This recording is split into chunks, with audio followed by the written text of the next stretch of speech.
Hello बच्चों, a very very good morning, good evening और good afternoon. कैसे हो आप सब? जल्दी जल्दी बताओ, क्या हाल चाल आप सबके? सब बढ़िया? सब चंगे सी? सब मंगे सी? एकदम बढ़िया सी? हाँ जी सर, सब चंगे।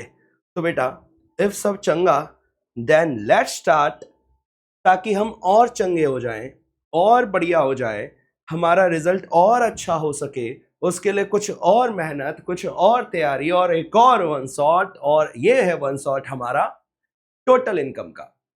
बेसिकली बेटा, क्या है ये चैप्टर, आओ वो तो हम शुरू करेंगे।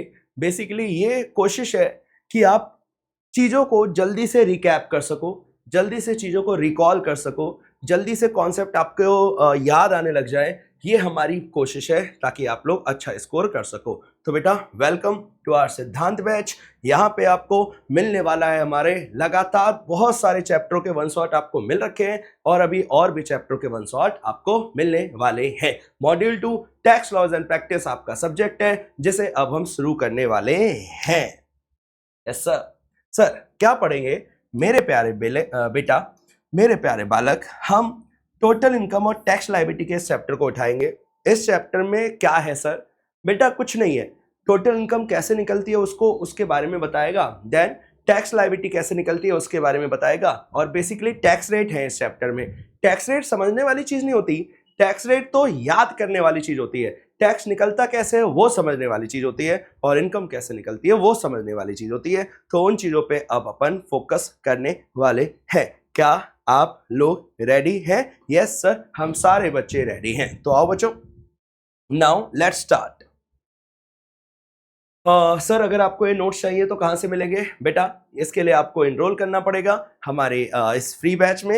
यहाँ पे जाकर आपको ये सारे क्लास नोट्स मिल जाएंगे। तो चलो सर, कहाँ पे जाना है, कौन सा बैच है वो यहाँ पे लिखा हुआ है ना? Yes sir, right. चलो सर, क्या क्या पढ़ेंगे?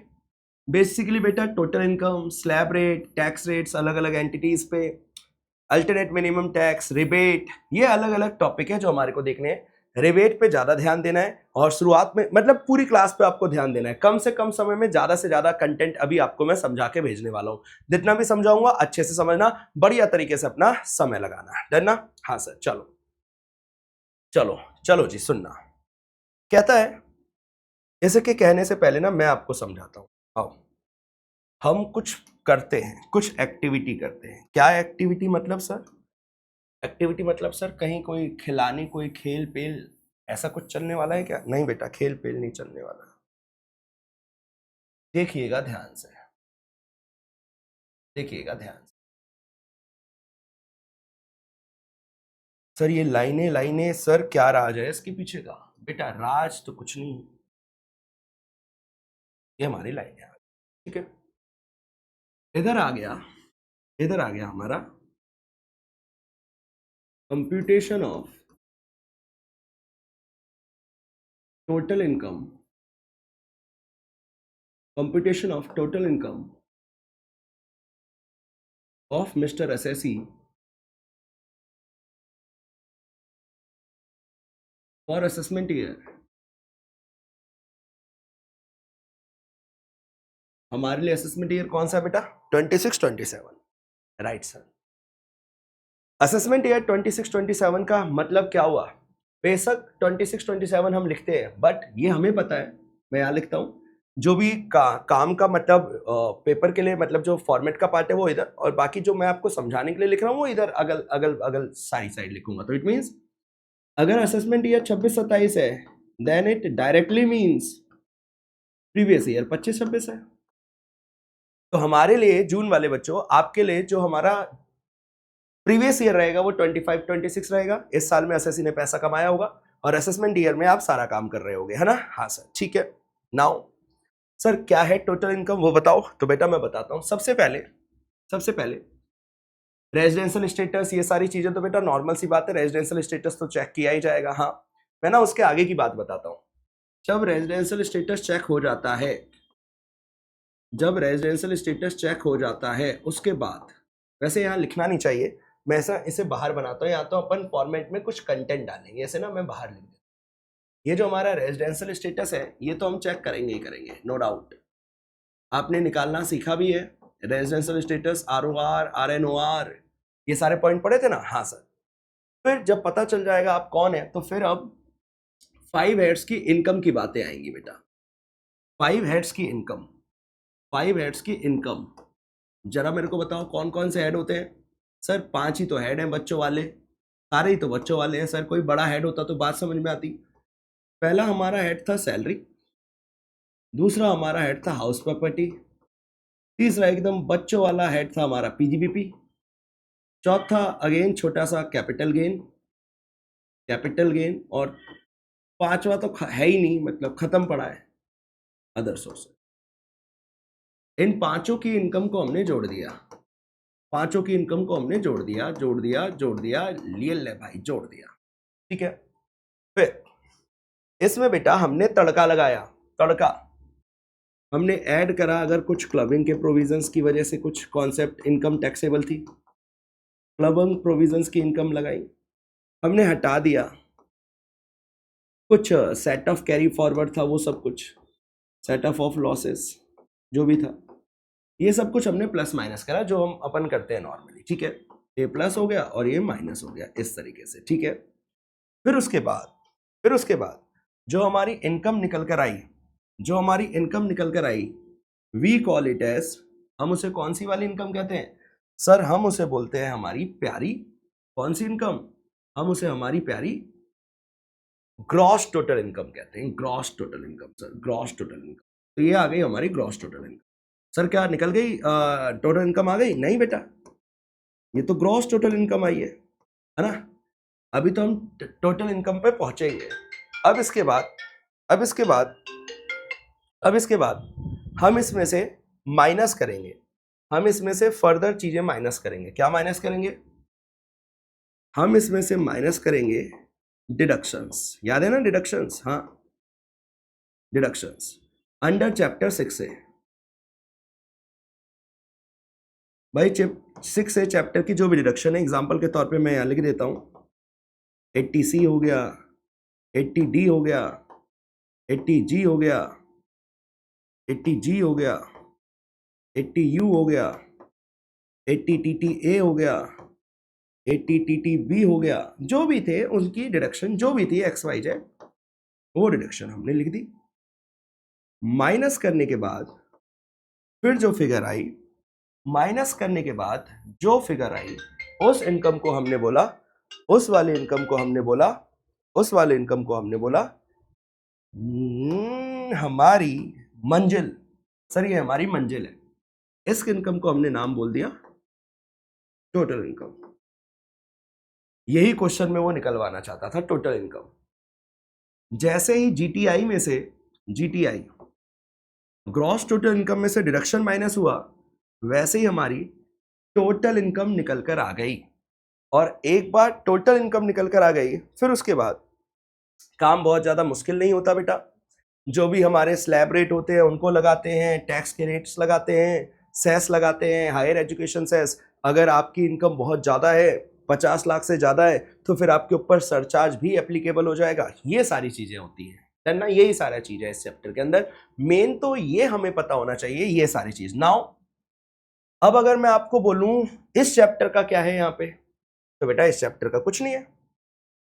ये जो पार्ट था, ये वाला जो पार्ट था, ये तो आपने पांचों हेड की इनकम में देखा, पांचों हेड का कंटेंट था, 5 हेड वाले कंटेंट था।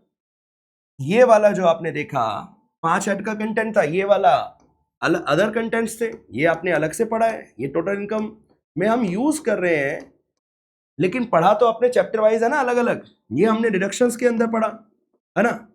नाउ द पॉइंट इज, आप मेरी बात समझना कि यहां कुछ अलग थोड़ी ना कर रहे हैं। सारे चैप्टर जो हमने पढ़े हैं उनको मिक्स कर दें, उनको यूज करके जब हम एसएससी की इनकम निकालते हैं, तो उस वाली इनकम को ही हम लोग कौन सी इनकम का नाम बोलते हैं बेटा? Total income. फिर टोटल इनकम के ऊपर जो भी हमारी टोटल इनकम आती है, इसी के ऊपर टैक्स का कैलकुलेशन होता है, टैक्स का कैलकुलेशन होता है। जो भी स्लैब रेट एप्लीकेबल्स है, जो भी स्लैब रेट है या जो भी फ्लैट रेट है, वो सब कुछ होता है ना। देन उसके बाद, पहली बात तो ये, दूसरी बात, कोई रिबेट आपको मिलने वाली है, रिबेट आज की क्लास में आप देखोगे बेटा, है ना, रिबेट अंडर सेक्शन 87A अगर कोई रिबेट मिलने वाली है तो वो सब कुछ मिलता है। कोई एडवांस वगैरह टैक्स वगैरह पे कर रखा है वो सब माइनस हो जाता है। फिर लास्ट में जाकर आती है टैक्स लायबिलिटी, लास्ट में जाकर आती है टैक्स लायबिलिटी, ये हमारे को पे करना होता है हमारी जेब से, है ना। सेल्फ असेसमेंट टैक्स इसी को कहते हैं, सेल्फ असेसमेंट टैक्स इसी को कहते हैं। तो मेन जो जनरली क्वेश्चन आता है वो यहां तक का आता है, टोटल इनकम निकालने का, लेकिन कई बार वो हमसे टैक्स भी कैलकुलेट कर सकता है, तो ये कोई भारी काम नहीं होता, बहुत बेसिक सी चीज होती है टैक्स निकालना। इनकम निकालने तक भारी काम है, उसके बाद तो टैक्स रेट अगर हमारे को पता है तो इनकम निकालना is not a big deal. Sir आपको चैप्टर का एक बढ़िया वाला वो आइडिया लग गया क्या, हम क्या देख रहे हैं, हम क्या कर रहे हैं, ये सारी चीजें क्लियर है ना।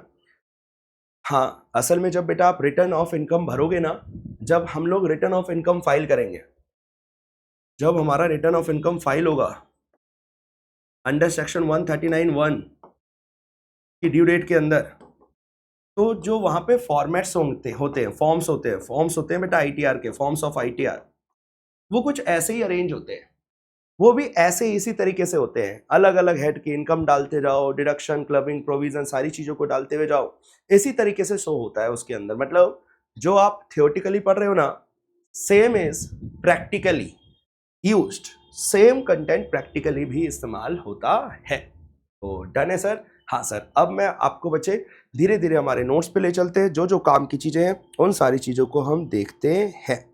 आ जाओ, क्या करने वाले हैं, आ जाओ।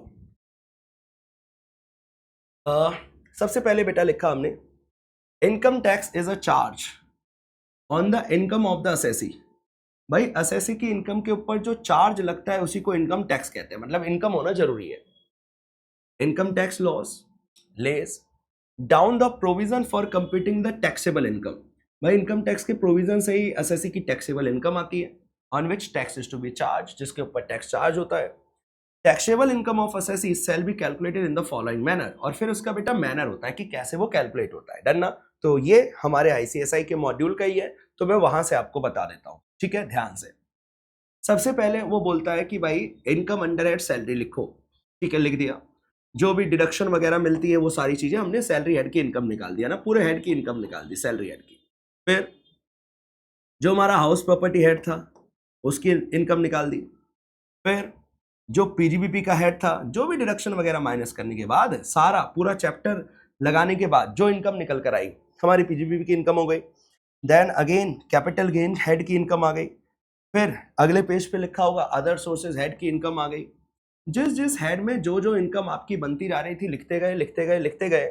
फिर जो पैसा निकल कर आया, फिर ये जो पैसा निकल कर आया, इसके साथ हमने क्लबिंग ऑफ इनकम, अगर क्लबिंग के प्रोविजंस एप्लीकेबल हैं, क्लबिंग के प्रोविजंस एप्ली, फॉर्मेट भी बेटा आप ऐसे ही बना कर आना, पेपर में चलेगा, मस्त है ये, ठीक है। क्लबिंग के प्रोविजंस एप्लीकेबल करें, कुछ सेट ऑफ है, कैरी फॉरवर्ड है जिसे हमने एडजस्ट किया है, तो हमने सेट ऑफ वगैरह करा, तो जो प्लस था वो प्लस करा, और ये माइनस है, देख रहे हो बेटा ब्रैकेट लगा हुआ है, मतलब ये माइनस है, ठीक है ना, ये लेस यहाँ पे लिखा भी हुआ है ताकि ध्यान रहे।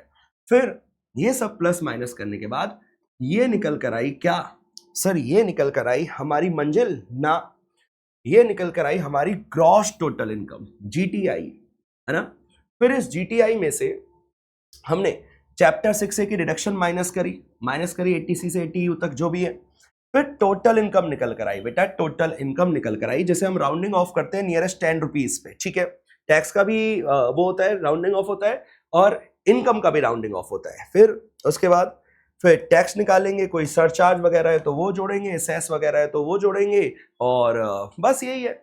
आगे देखो, कोई रिबेट है माइनस करनी है तो रिबेट माइनस होगी, 4% का सेस जुड़ेगा, सरचार्ज वगैरह सब कुछ, लेकिन रिबेट माइनस हो जाएगी। सब कुछ करने के बाद नेट टैक्स लायबिलिटी आएगी। नेट टैक्स लायबिलिटी में से मैंने कुछ पहले से टीडीएस कट रखा है मेरा, कोई मेरा एडवांस टैक्स है, सैलरी के अंदर आपने रिलीफ पढ़ा था, ये सारे कोई रिलीफ है, तो ये सब कुछ, ये वाले 3 चीजें जो माइनस हुई ना, ये जो 3 चीजें माइनस हुई बेटा, TDS, advance tax and relief, this is tax already deposited. भाई ये वो टैक्स है जो ऑलरेडी डिपॉजिटेड है।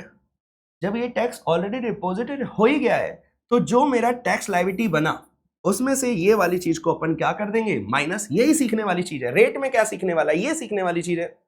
जो मेरा नेट टैक्स लायबिलिटी बना, जितना भी मेरा टैक्स आया था, जितना भी मेरा सरचार्ज वगैरह सब जोड़ दिया, रिबेट वगैरह सब माइनस कर दिया, सेस वगैरह जोड़ दिया 4% का, फिर जो मेरा नेट टैक्स लायबिलिटी आया है ना, उसमें से हम लोगों ने जो ऑलरेडी टैक्स पे कर दिया है अलग अलग फॉर्म में, like TDS, like advance tax, like relief, ये सब माइनस करने के बाद बैलेंस टैक्स पेबल बचा, और इसी को हम कहते हैं सेल्फ असेसमेंट टैक्स।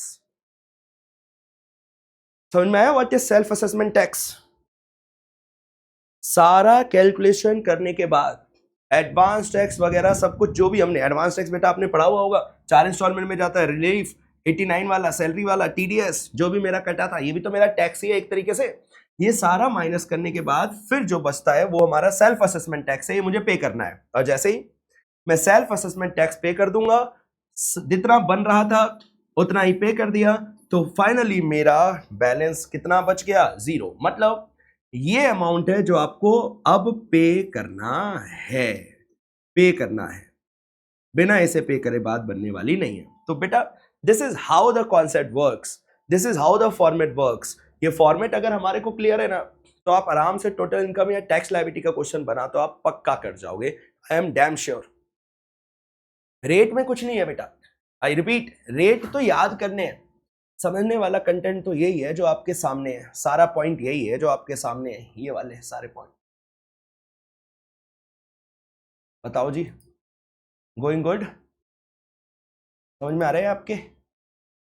बोलो बोलो, ओ हेलो बालक, ओ बेटा बालक, ओ बेटा बालक,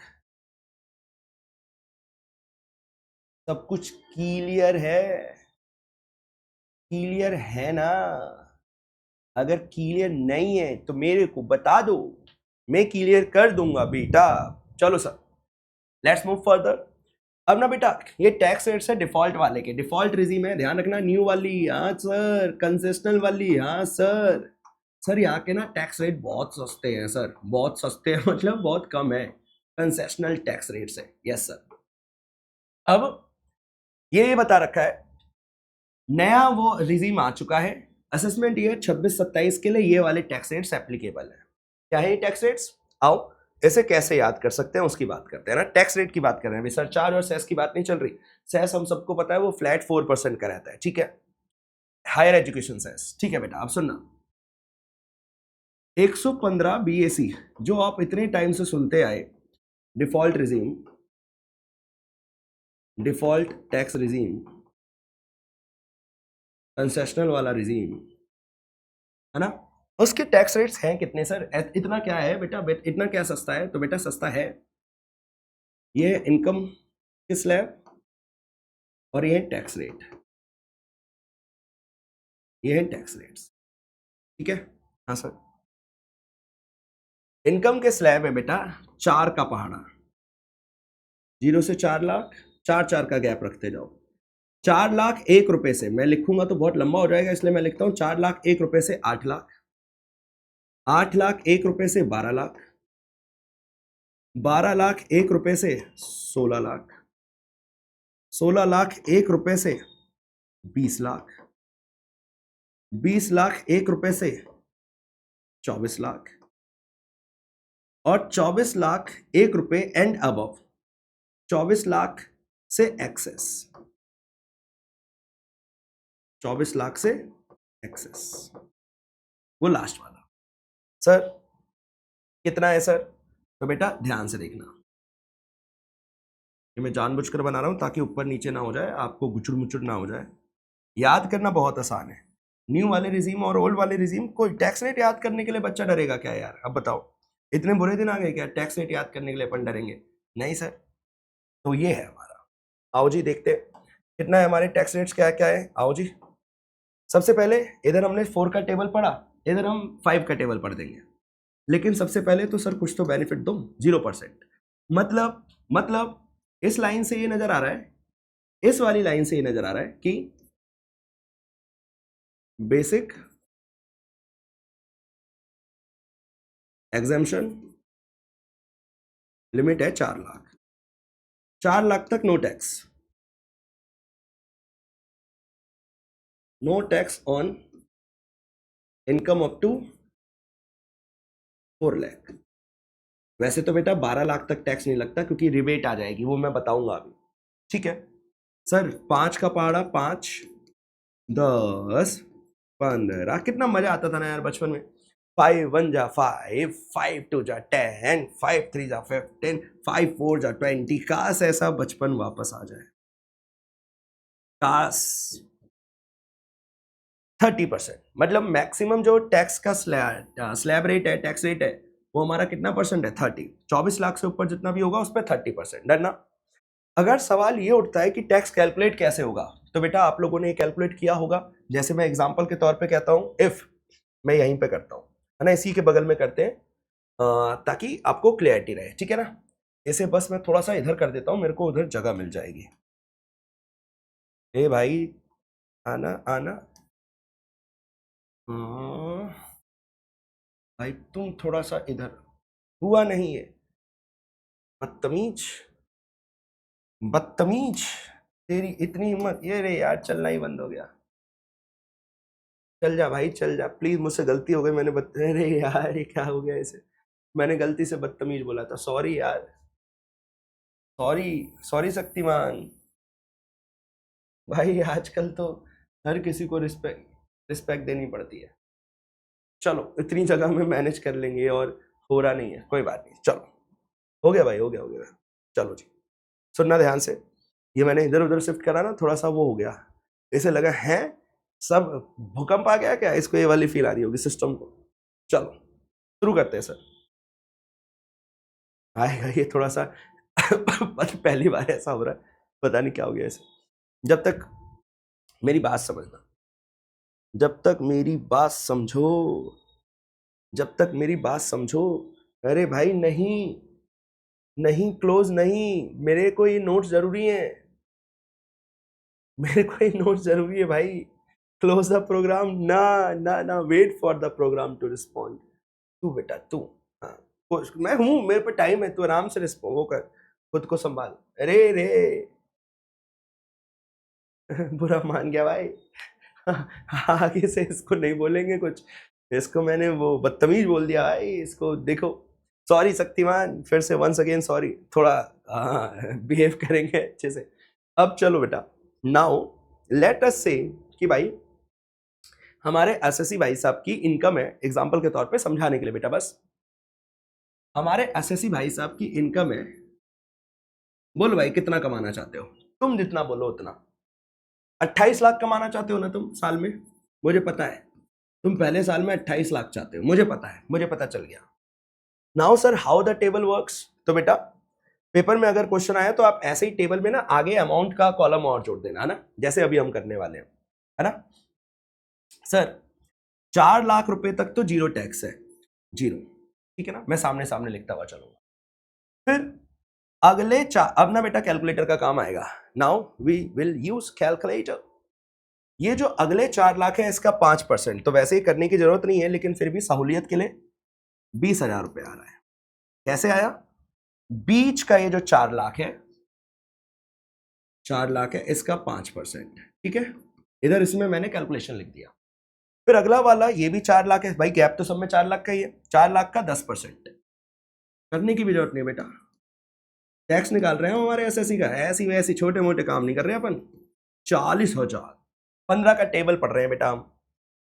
अब 4 लाख का 15%, फिर से 4 लाख का 15%, 15, तो बेटा 4 लाख का 15% है 60,000। समझ रहे हो क्या हो रहा है? कुछ नहीं सर, स्लैब रेट के हिसाब से टैक्स निकाल रहे हैं हम धीरे धीरे। फिर 4 लाख का 20%, 4 लाख का 20%। अगर आप ध्यान से देख पा रहे हो ना, तो हर बार 5-5% से जो बढ़ना चाहिए वही बढ़ रहा है, ठीक है। तो 4 लाख का 20% बेटा 80,000, ठीक है। फिर उसके बाद इस वाले 4 लाख का 25%, समझ रहे हो? हाँ सर हाँ, ये आ गया हमारा। ये वाला दिखाने की जरूरत नहीं है, तो मैं आपको समझा रहा हूं, ये टैक्स अमाउंट है इन रुपीज, ये मैं कैलकुलेशन आपको समझाने के लिए दिखा रहा हूं कि आपको ये समझ में आए, ठीक है, ठीक है सर, रुपीज में। अगला वाला 4 लाख का 25% बेटा और 1 लाख, ठीक है। हमारा 20 लाख से 24 लाख वाले बीच का हो गया। अब 24 लाख से ऊपर कितना है बेटा? बाय चांस हमने भी 28 लाख लिखा हुआ है तो 24 लाख से ऊपर भी 4 लाख आया। मैं ना इसे चेंज कर देता हूं वरना तुम कंफ्यूज हो जाओगे। मैं इसे जानबूझ के चेंज करता हूं, 29 लाख कर देता हूं, वरना तुम्हें लगेगा हर जगह 4 ही लाख आता है क्या। 29 लाख कमाया बेटा, 1 लाख का तुम्हारा इंक्रीमेंट करवा दिया और बोलो मौज काटो। तो अब यहां तक की तो इनकम पे इतना टैक्स बन गया सारा। अब 24 लाख से एक्सेस 29 लाख कमाए हैं, 24 लाख से एक्सेस कितने हो गए? 5 लाख। 5 लाख इसका 30%, तो 5 लाख का 30% इज 1.5 लाख। जितना भी एक्सेस होता, मान के चलो यहाँ 35 लाख होता, तो 24 लाख से 35 लाख के बीच में 11 लाख का 30%, जितना भी होगा वो यहाँ पे आ जाएगा। डन। तो ये हमारा टैक्स अमाउंट बनेगा, टैक्स। अब सारा जोड़ दो, 20,000 plus 40,000 plus 60,000 plus 80,000 plus 1 lakh plus 1.5 lakh, तो ये आ गया हमारा 4.5 लाख। ये टैक्स बना है। फिर इसके बाद 4% का हायर एजुकेशन सेस हमेशा जोड़ना होता है बेटा, ध्यान रखना। अगर टैक्स लायबिलिटी निकालने के लिए आया तो 4% का सेस टैक्स के ऊपर जुड़ता है, मतलब 4.5 लाख का 4% 18,000 का सेस भी जोड़ देना, हायर एजुकेशन सेस, फिर दोनों को जोड़ के हमारा टोटल टैक्स पेबल बन जाएगा। सरचार्ज होता तो सरचार्ज भी जोड़ देते। इस तरीके से होता है। कैलकुलेशन कैसे होती है मेरे को वो आपको एक बार गो थ्रू करना था, आपने काफी पहले करा होगा, या अगर आप भूल गए होगे तो वो आपको याद आ जाएगा बेटा। This is not a big task, big task ये था भाई, सच बताता हूं, बिग टास्क ये था सर, ये इनकम निकालना, टोटल इनकम निकालना वाज द रियल टास्क। अगर वो अपने का सही आ गया ना तो टैक्स निकालना is not a big deal. Tax rate याद होने चाहिए बस। और जनरली अगर क्वेश्चन बना भी टैक्स रेट का तो इंडिविजुअल का पूछता है, और न्यू रिजीम का बना तो वो आपने देख ही लिया। ओल्ड रिजीम में अगर बना तो वहां 3 क्लासिफिकेशन होते हैं बेटा, सीनियर सिटीजन हो तो अलग है, अदर देन सीनियर सिटीजन हो तो अलग है, 80 या 80 से ऊपर हो तो अलग है, वहां टैक्स रेट अलग है ओल्ड रिजीम में। न्यू रिजीम में जो अभी आपको मैंने दिखाया वो है। तो ये बेटा आपको अच्छे से पता होने चाहिए थे। आई होप आपको ये सब कुछ क्लियर हो गया होगा, है ना। मैं एग्जाम्पल में चला गया ताकि आपको ना थोड़ा कंफर्ट आ जाए, बस, और कोई मकसद नहीं था। नाउ बेटा surcharge, what is surcharge sir? बेटा सरचार्ज लगाया जाता है इनकम टैक्स के ऊपर, ये ध्यान रखना। ये ऐसा नहीं है कि टैक्स के साथ जुड़ जाता है, ऐसा नहीं है 30% प्लस 25% ना, टैक्स जो आया उसके ऊपर जुड़ता है, जैसे सेस जुड़ता था, ठीक है, ये ध्यान रखना। 50 लाख तक है तो कोई सरचार्ज नहीं है, 50 लाख से 1 करोड़ के बीच में 10%, 1 करोड़ से 2 करोड़ के बीच में 15% सेस है, लेकिन ध्यान देना ये टैक्स के ऊपर जुड़ता है। फिर 2 करोड़ से ज्यादा है और डिविडेंड इनकम 111 या 112 कैपिटल गेन वाली इनकमों को हटाकर तो 25% सेस है, सरचार्ज है। तो ये सरचार्ज के रेट है, तो ये रेट याद करने हैं। अब इसमें मैं कुछ समझाएगा नहीं, ये तो रेट है ना सर, ये तो याद करने हैं। इधर कुछ समझने वाला फिर भी एक बार के लिए ये था कि सर कैलकुलेशन कैसे करते हैं वो एक बार के लिए दिखा दो, तो ये दिखा दिया, ऐसे करते हैं जी। चलो बेटा नाउ मूव फर्दर। भाई रिबेट अच्छा टॉपिक है, पेपर के लिए हमारे को अच्छे से पता होना चाहिए सर। रिबेट का मतलब एक तरीके से हो गया बेटा छूट। आपको एक बेनिफिट है आपके लिए कि अगर आपका एक सर्टेन अमाउंट तक इनकम है तो आपको टैक्स ही नहीं देना, छोड़ दो यार। बेशक टैक्स बन रहा है, लेकिन सरकार कह रही है छोड़ भाई, तू छोड़, क्योंकि एक सर्टेन लिमिट तक इनकम है आपकी। वो लिमिट क्या है? न्यू रिजीम में अलग है और ओल्ड रिजीम में अलग है बेटा, है ना। तो आओ अब हम देखते हैं, पहले हम देखने वाले हैं ये ओल्ड रिजीम का, ये इंपॉर्टेंट यहां लिख देता हूं, ये हम देख रहे हैं बेटा ओल्ड रिजीम का, ठीक है।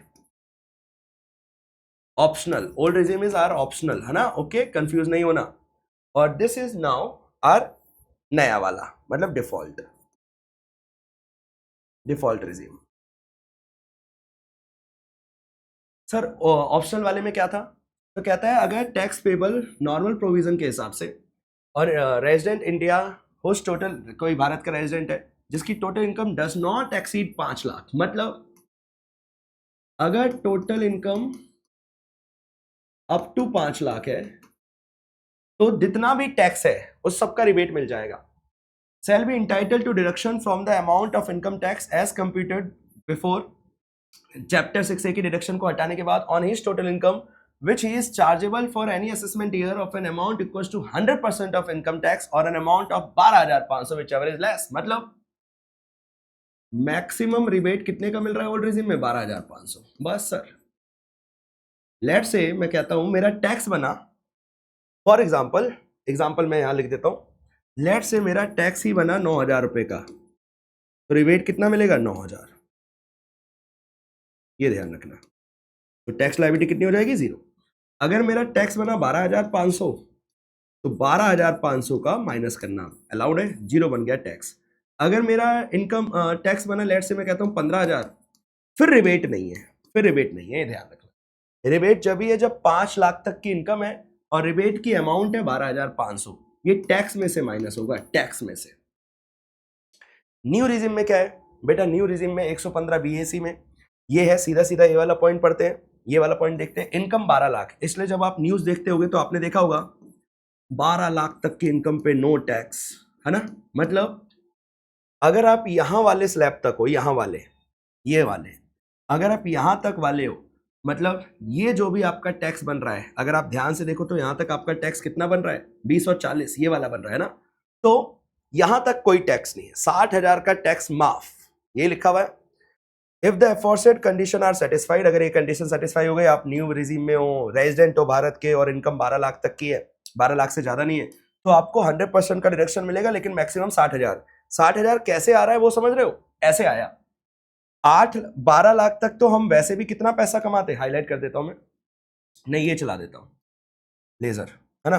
12 लाख इतनी इनकम के बीच में तो मैं वैसे भी कितने रुपए का टैक्स कमा रहा था बेटा? 60,000 रुपए का टैक्स है ना यहाँ का, तो सो 60,000 मैक्सिमम है। ऐसे ऊपर वाले में भी बेटा ओल्ड रिजीम का अगर मैं स्लैब रेट दिखा दूं तो वहां पे भी 5 लाख तक की इनकम पे 12,500 का ही टैक्स आएगा, तो वहां 12,500 की रिबेट है, यहाँ 60,000 की रिबेट है, बस ये ध्यान। बोलो बच्चों, यहां तक क्लियर है क्या? रिबेट प्लीज अच्छे से करके जाना, रिबेट प्लीज अच्छे से करके जाना, I am requesting everybody, rebate please अच्छे से देखकर जाना, किसी क्वेश्चन का पार्ट बनकर आ सकता है, तो आपको लॉ लिखना है और फिर कितनी रिबेट मिलती है बताना। चलो सर आगे क्या है? हाँ बेटा चलो, आओ मैं आपको ना एएमटी के प्रोविजन समझाता हूं। एएमटी सर, एएमटी मतलब बेटा एक ना इसके बड़े भैया भी हैं, बड़े भैया भी हैं। एक है मैट, जो कंपनियों के केस में होता है,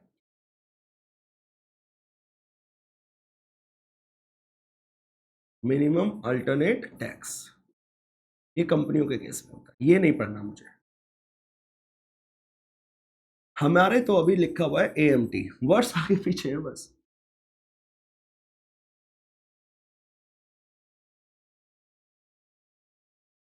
अल्टरनेट मिनिमम टैक्स, तो ध्यान से देखो वर्ड आगे पीछे, ये हम पे लगेगा, इंडिविजुअल, एचयूएफ, इन सब के ऊपर, एचयूएफ, फर्म्स, इन सब के ऊपर एक्सेट्रा, कंपनियों को छोड़कर। क्या होता है वो मैं बता देता हूं भाई। कुछ लोग टैक्स प्लानिंग इतनी शानदार कर लेते हैं, डिडक्शन इतनी ज्यादा क्लेम कर लेते हैं, एग्जाम्पशन इतनी ज्यादा क्लेम कर लेते हैं कि उनका टैक्स ही नहीं बनता, टैक्स बच जाता है। तो सरकार कहती है अरे यार ऐसे तो मेरे को दिक्कत हो जाएगी, तो सरकार ने बोला सुनो, कुछ मिनिमम टैक्स तो देना पड़ेगा, पे सम मिनिमम टैक्स ना यार, एक मिनिमम पैसा तो दो ना प्लीज। सरकार ऐसे कह रही है, सरकार रिक्वेस्टिंग मोड में है कि यार ऐसे कैसे चलेगा, तुमने प्लानिंग कर ली, तुमने टैक्स की सारी बातों का पालन करके तुमने मेरी ही बैंड बजा दी। सरकार ये सोच रही है मेरा ही खेल खेल गए, मेरा ही टैक्स जीरो कर दिया। तो सरकार ने बोला ऐसे नहीं चलेगा, कुछ मिनिमम तो मेरे को आपसे चाहिए, मिनिमम, मैं अब आपके घर आया हूं तो मिनिमम कुछ तो देना ही पड़ेगा, तो मिनिमम टैक्स तो कुछ ना कुछ लेगा। कितना, वो सब कुछ यहाँ लिखा हुआ, 18.5% का मिनिमम टैक्स लगेगा ही लगेगा, लेकिन टोटल इनकम पे नहीं, एडजस्टेड टोटल इनकम पे, यहाँ पे ये रहा एडजस्टेड टोटल इनकम पे 18.5%। आओ देखते हैं, वेयर द रेगुलर इनकम, जो हमारी रेगुलर इनकम थी, रेगुलर जो नॉर्मल प्रोविजंस के हिसाब से आई, by a person, payable by a person for a year computed as per the normal provision of income tax act 61 is less than the amount payable for such previous year, AMT से कम था, then adjusted total income shall be deemed to be the total income. भाई हम जबरदस्ती adjusted total income को ही तुम्हारी deemed income बनाएंगे, deemed total income बनाएंगे, और फिर इसके ऊपर लेंगे तुमसे टैक्स, मिनिमम तो लेंगे। Such person shall be liable to pay income tax on the adjusted total income. ये ध्यान रखना है बेटा, एडजस्टेड टोटल इनकम पे मिलेगा टैक्स लगेगा 18.5% का, प्लस सरचार्ज कुछ है तो, और सेस जो भी है 4% का ना, सेस का रेट फिक्स है बेटा 4%। ये बढ़िया है, ठीक है। तो बेटा सरकार बोलती है अल्टरनेट कुछ तो मुझे टैक्स दो, इतनी प्लानिंग कर लोगे तो मेरा कैसे काम चलेगा, मेरा तो बेड़ा गर्क हो जाएगा ना। तो सरकार ने बोला ले भाई 18.5% का एडजस्टेड टोटल इनकम पे टैक्स निकाल और दे दे।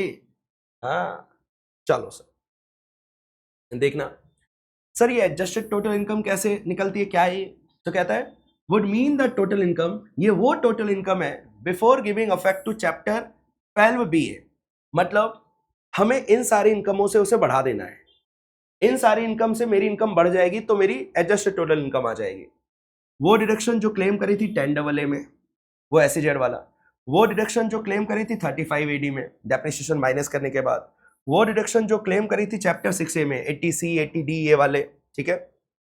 तो अगर मैं इन सब का एड बैक कर दूंगा, इन सब का इफेक्ट हटा दूंगा, इन्हें जब मैं वापस से ऐड कर दूंगा तो निकल कर आएगी मेरी एडजस्टेड टोटल इनकम, और इसके ऊपर 18.5% का AMT पेबल है, अल्टरनेट मिनिमम टैक्स पेबल है। खत्म बेटा, समझ में आया क्या? This is alternate minimum tax for you बेटा, this is alternate minimum tax. सच बता रहा हूं मैं, ये कोई चैप्टर नहीं है, आप मेरी पहले ये बात समझो। This is basically not a chapter, this is the whole income tax का सिलेबस। सारी चीजें मिक्स होकर यहां पे क्वेश्चन बनता है टोटल इनकम का। यहां पे अगर आप चैप्टर खोलेंगे, जैसे मैं अभी आपको दिखाऊंगा, अभी एग्जाम्पल ही एग्जाम्पल भरे हुए हैं। बुक खोलते बेटा इंस्टीट्यूट की, है ना, खुल जा सिम सिम भाई, फिर से बुरा ना मान जाए। बुरा मान जाएगा तो दिक्कत हो जाएगा। सर ये हमारा बुक है, टोटल इनकम अराउंड अराउंड शायद 550 के आसपास होना चाहिए, एक बार देख लेते हैं।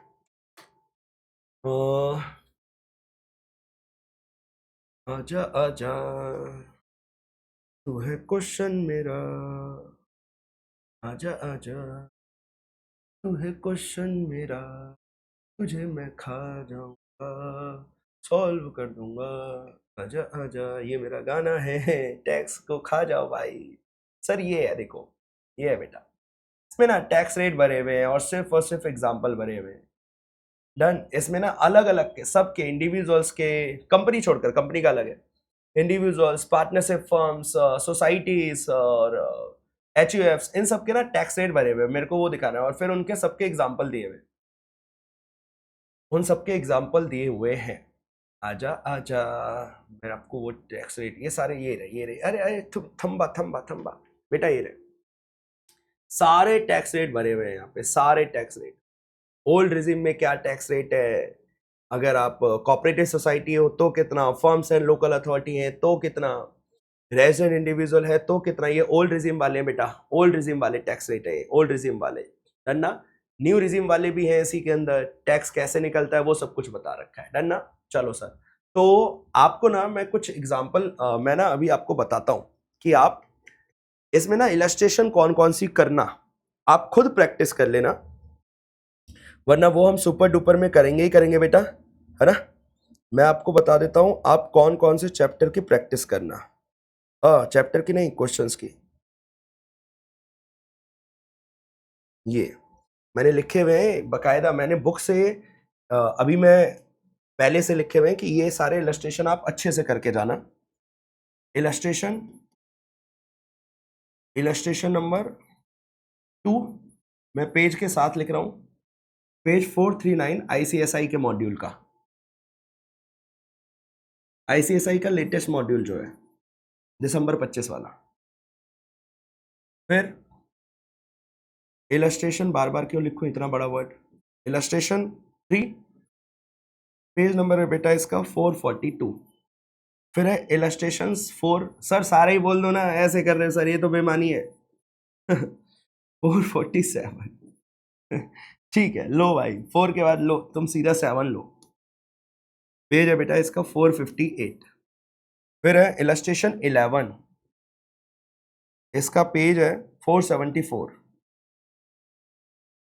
474।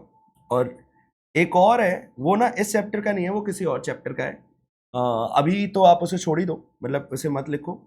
आप इतने एग्जाम्पल्स को तो पक्का पक्का करना, इतने एग्जाम्पल्स को तो पक्का पक्का आप, ये जो इंस्टीट्यूट की बुक है ना, यहाँ से तो जरूर जरूर आप देख कर जाना। और टैक्स रेट्स है, टैक्स रेट्स को ना अगर आप एक जगह सारे लिख लोगे ना शॉर्ट में, तो बेटर रहेगा लास्ट मोमेंट पे याद करने के लिए। बट सारे क्वेश्चनों में टैक्स निकलवाए ऐसा जरूरी नहीं है, एक या मैक्सिमम 2 क्वेश्चनों में वो आपसे टैक्स निकलवाएगा। मैक्सिमम मैं बता रहा हूं, मैक्सिमम, इससे ज्यादा मैं टैक्स नहीं। और इस चैप्टर में मीनिंग भरी हुई है, फर्म्स क्या होती है, और HUF क्या होता है, दया भागा, मिताक्षरा, सारी थ्योरी भरी हुई है, जिसे हम पेपर के पॉइंट ऑफ व्यू से तो अभी रिवाइज नहीं करेंगे क्योंकि वो आता नहीं है, आएगा भी नहीं। हमें टोटल इनकम पता होनी चाहिए, रिबेट पता होनी चाहिए, टैक्स रेट्स पता होने चाहिए, AMT पता होना चाहिए, अल्टरनेट मिनिमम टैक्स पता होना चाहिए, बस यही है इस चैप्टर में, और कुछ है ही नहीं। और विद ये एग्जाम्पल आप प्रैक्टिस कर लेना सेल्फ से खुद। ये एग्जाम्पल अगर आपने प्रैक्टिस कर लिए तो भाई बढ़िया हो जाएगा। एग्जाम्पल में कुछ है नहीं, एग्जाम्पल में बस आपको क्वेश्चन कैसे करने हैं वो पता चल जाएगा। ये जो फॉर्मेट हमने शुरुआत में करे थे ना, ये जो फॉर्मेट हमने करे थे ना, इन्हीं फॉर्मेटों के तर्ज पे वो क्वेश्चन सॉल्व हो जाएंगे आसानी से। आप नॉर्मली ऐसा फॉर्मेट भी यूज करोगे तो चलेगा, डरना। एक जो 15 नंबर का क्वेश्चन होता है वो इन्हीं फॉर्मेटों पे डिपेंड होकर आता है, जो फर्स्ट क्वेश्चन होता है। बस बेटा यही था, ज्यादा कुछ नहीं है इस चैप्टर में। मैं यही बोलूंगा, क्वेश्चंस और इलस्ट्रेशन भरी हुई है और मीनिंग भरी हुई है बहुत सारे टर्म्स की, जो हमारे पेपर के लिए तो इरेलीवेंट है, तो हम उसको कंसिडर नहीं करने वाले हैं। Okay, done done. क्वेश्चन करेंगे बेटा इस चैप्टर के ऊपर जरूर। जो हमारे न्यूमेरिकल्स क्वेश्चन की प्रैक्टिस चल रही है उसमें आपको इसके क्वेश्चन जरूर मिलेंगे, तो आप CS वाला के यूट्यूब चैनल पे जरूर बने रहना। कुछ क्वेश्चन हमने कर लिए हैं, कुछ क्वेश्चन करेंगे, और कुछ क्वेश्चन पहले भी हो रखे हैं। सारे क्वेश्चंस आप प्रैक्टिस करते हुए चलिए और you will get extra ordinary marks. बोलो डन है? हाँ सर। अब क्या, मैं तो अभी जा रहा हूं, बट तुम लोग वो जो नंबर लिखवाए हैं ना, जो इलस्ट्रेशन नंबर लिखवाए हैं उसे करो अभी। हाँ, थैंक यू नहीं ना, ये नहीं कि थैंक यू हो गया चलो बाय बाय हो गया ना। तुम लोग कर रहे हो 5-6 इलस्ट्रेशन अभी के अभी कर रहे हो।